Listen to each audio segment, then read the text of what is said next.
Bloomberg Audio Studios. Podcasts, radio, news.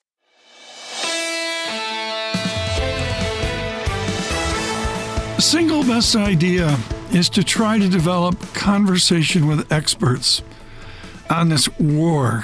I look at all the different back and forth that's out there, and there's a lot of good people out there, and they're doing yeoman's duty, like reading in that. Richard Haas with a fabulous essay in Financial Times pushing against the conventional wisdom. We're just trying to get experts that really know what they're talking about. Leslie Palti-Guzman is expert on LNG, which means Qatar and Doha. She's with Energy Vista. Leslie Palti-Guzman on day 10 of the war. The duration of the conflict will really impact how long we'll see higher prices on oil. There are mitigation strategies that are going to be developed fast. Even the U.S. government right now announced a shipping, reinsurance for maritime, because right now the problem is the Strait of Hormuz for oil. That's the biggest problem, as well as some heating of infrastructure, strikes on infrastructure, oil infrastructure. But the transit of the Strait of Hormuz is a big handicap right now for trade.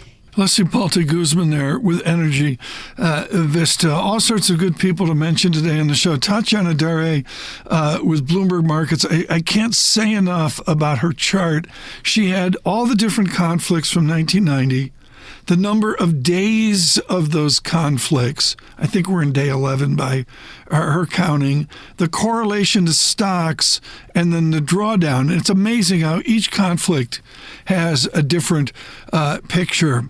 On this one, and it was without question our interview of the day, Golnar Motevalli is at Queen Victoria Street in London.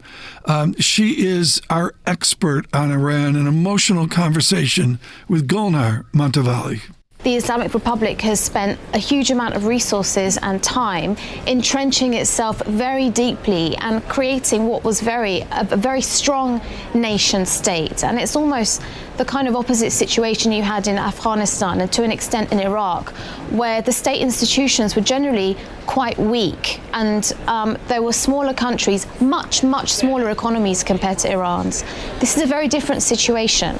The hardliners who are in charge and now have actually consolidated their power even further since Khamenei's killing with the appointment of Khamenei's son, are holding on for as long as they can, and they're going to hold on tightly to power because they have a huge amount to lose in this. Golnar Motevalli with all of her work. I can't say enough about the work being done off our London desk as a general tendency, obviously in Washington as well, with the president and the administration, with our Pentagon, but London driving a lot of our conversation. I'd also mention our offices in Istanbul and Dubai as well. On podcasts at Apple, at Spotify, on YouTube podcasts, it's Single Best Idea.